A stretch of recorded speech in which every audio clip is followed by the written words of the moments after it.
Welcome back to another video, another tutorial. This time I want to show you how I layered my chords and how I processed my chord stacks from my song In My Dreams with Bluestone. The song already has more than 6,000 streams in total from Spotify, YouTube and SoundCloud. I'm going to leave a link in the description for the song. So I'm going to show you first of all how it sounds like.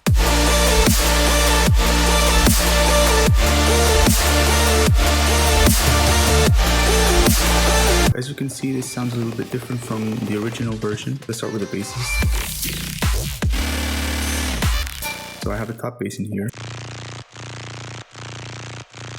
I bought the Serum masterclass from AU5. There was like a section where he shows how to make certain sounds, and in this case he was telling how to make like a juicy and fat bass, sound. This is just a saw wave. The frequency information is just basically a saw, but the phase information differs. The first bin and the second bin are changed up a little bit. I also have this ARP white sample from Serum. All the frequencies below 1100 are being removed. Got some distortion, post distortion, and the drive is all the way up and the mix is all the way up, and distortion is asymmetrical distortion in this case. And then I've got some hyper dimension. Hyper is at 0%, not being used. Dimension at 46%, and the size is at 0%. And then I've got an EQ to remove some of the muddiness from the 210 Hz area. Q factor at 58%, the gain at minus 8.8 dB. Some of the muddiness from around 5000 Hz, gain at around minus 6 dB, and Q factor at 50%. Then I got some multiband dynamics, multiband compression to brighten up the sound and the treble information. Gain at 0, release at 92 milliseconds, attack at 90 milliseconds, ratio 4:1, the threshold at minus 15 dB. This is the EQ that I'm using. Cutting off anything below 100 Hz and cutting down some of this frequency information, which can be a bit too sensitive for the ear, especially when a lot of sounds are being layered. So I layered this with a sub bass too. This was Bluestone who did it. This is basically just a sine wave. The second oscillator is actually not being used, and then I've got a triangle wave. I'm using Serum effects to distort the sound, asymmetrical distortion once again, drive all the way up, mix all the way up, and then I have an EQ cutting off everything above 200 Hz. And then I got a limiter to just thicken up the sound. Just the gain that's up and the ceiling a little bit down to prevent any peaks. And then I've got the lead.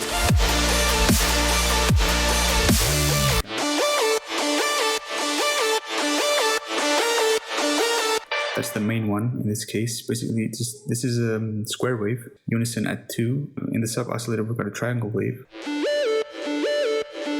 Portamento is at around 48 milliseconds, and it's at always, and it's mono, the voicing is mono. And then the square wave, the main square wave. And then the oscillator B is just a saw wave, an octave up and unison at 1. And I turned on the key tracking. So when it comes to the effects session, I've got the multiband dynamic. If I turn off multiband mode, it's too wide. That's not really what you want in this case, so I turn on multiband mode. And then about distortion, the EQ is off to distortion just to, warm it up a little bit more. Drive at 69%, mix at 39%. EQ just to lower some volume of the frequencies above 150 Hz. The noise oscillator is actually being used in this case. It's modulating the coarse pitch of the first oscillator, just to make it a little bit, kind of noisy and messy, more like aggressive in this case, so you'll see the difference. And if I put this up, it becomes like kind of atonal and out of tune, but with the output at 30%, basically the mix at 30%, it makes quite an important difference. The envelope 2 is also modulating the coarse pitch of the oscillator, just to make that plucky thing in the beginning each time the MIDI information is triggered. So without it, you'll see the difference. It becomes too wobbly, I would say. Basically, the attack is at 0.5 milliseconds, the decay 40 milliseconds, and will sustain at 0. All of this is modulated by a macro in this case. The gain of the equalizer, the cutoff of the low-pass filter. So this is a low-pass filter, and the cutoff is at 1200 Hz, and the resonance at 45. So basically, when I put this up,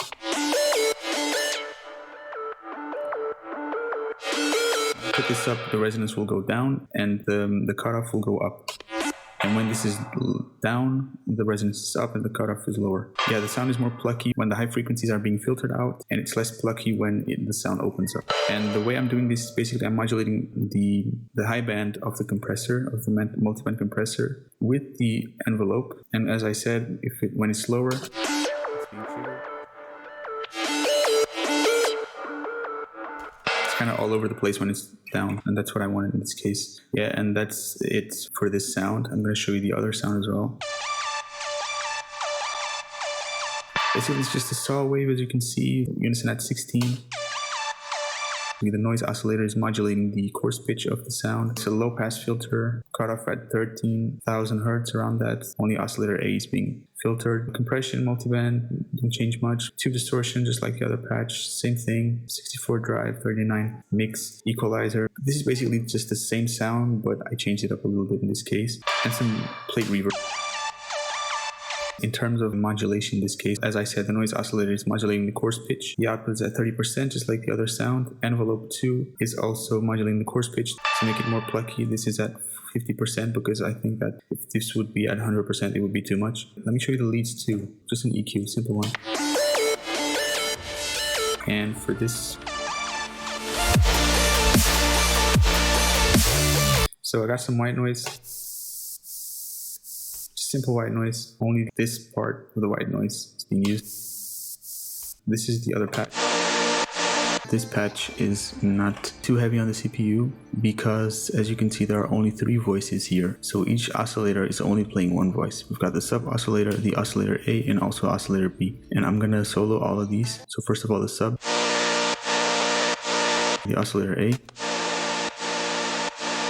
which is hard pan to the left, and also oscillator A, which is hard pan to the right, and all of these combined.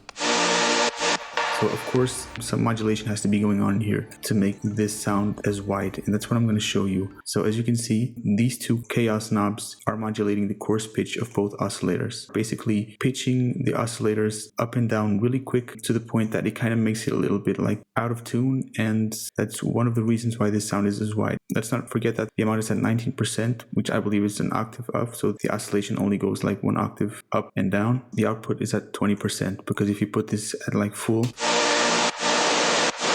it's just too much and you can't really understand which notes and what's the chord, and not really sonically pleasing, so to say. The noise oscillator is modulating the master tune of the whole patch, and this is at 100%. You also have these 2 noise oscillators that are also modulating the coarse pitch of oscillator A and oscillator B, just to compensate for the exaggeration of the master tune effect. So they are just minus 19 down, also in this case minus 19 down.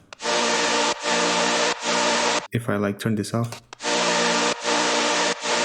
it's a very slight difference, but you can actually see the difference in this case. And also there is one thing going on. The phase of both oscillators is being modulated, which means each time the chord is played, the starting point of the phase is different. The phase is being modulated by the note source in this case. If the chord is higher up in pitch, the starting point of the phase is going to be somewhere around this place, and if the chord is lower in pitch, the starting point is going to be somewhere around here. And the same is going on for the oscillator B. These are very slight changes. Can't really hear it, technically cannot really hear phase, but it kind of makes a difference. I cannot really explain exactly why I did this. I guess, AU5 knows for sure. I mean, he explains it in his tutorial. If you want to understand a little bit more the reason why I'm doing this in this case, make sure to check out his tutorial. These things are being modulated by macro. These oscillations from both chaoses and the noise oscillator are crucial to make this sound really wide. This is just delay, reverb at 20, delay at 30%, multiband dynamics, and the equalizer just to remove some frequencies around the 192 hertz area, and just to raise up the treble a little bit, just to give a little bit more air to the high-end information of the sound. We also have a different patch. This is a saw wave, but this is called a hypersaw. Basically, this is a resampled saw wave. What happens here is that you can raise up the unison up to 8-7 voices, and then you just go over here to the menu, click on resample to oscillator A, and then you'll get this waveform, which is pretty interesting. Let's solo this out. And this is the oscillator B, which is just a basic saw wave, unison at 8 saw waves, so to say, an octave higher. Going back to this one, white noise. Yeah, I think this is just pure white noise. The very lows are being filled with the hypersaw, unison at 4, oscillator B, unison at 8. And when it comes to the effects, just some filtering to make it a little bit more plucky. The point of this macro is just to filter it out and just to make it more plucky in case you want to make some automation. And you've got some equalizer. Basically, this is the same as the other patch, but I'm removing the frequencies around 266 hertz area. It is at minus 9.5 dB and the Q factor is at 46%, raising up the treble information a little bit. Well, actually quite a lot, 6.5 dB. Delay, dotted 8 notes. The start point of the left and right channel are different, just to make the sound a little bit wider. Mix at 38%. Compression, multiband dynamics, didn't really change anything here. Tube distortion, just to warm the sound up a little bit more. 56%. Drive, mix all the way up to 100%. When it comes to the modulation, envelope 2 is modulating the wavetable position. This is just to make the sound a little bit more plucky. So if I remove this, and there is also one interesting thing, the note source is modulating the detune of the oscillator B. If the sound is higher in pitch, the less detuned it's going to be, so the less close together the voices of the oscillator B are going to be. And the lower in pitch the sound is, the chord in this case is, then the more detuned it's going to be. This is once again just add a little bit more variation to the sound. So as you can see, the typical noise oscillator modulation, the coarse pitch from oscillator B is at 27%, the amount, and from oscillator A it's at 19, not turned on. There's also this filter cutoff modulation, once again just to make the sound a little bit more plucky. This is more evident when the macro is at 0%. And once again, just to make the sound even more plucky, the LFO1 is modulating the high band of the multiband compressor. Of course, this is inverted because you want to make it more plucky in the beginning and less plucky in the end. As you can see, the curve of the modulation is changed in here as well. And once again, the macro is also modulating the cutoff from the filter. When it comes to the EQ, just removing the very lows and a little bit of the very highs just to give space to the white noise. This is the EQ for the other super wide but not too heavy on the CPU patch. Just cutting off the very highs just once again to give more space to the white noise. Right now I want to show you the mixing of this part of the drop. This is done in another project because I basically just consolidated every MIDI information and just turned it into audio samples. So there's more balance in terms of volume and mixing wise also.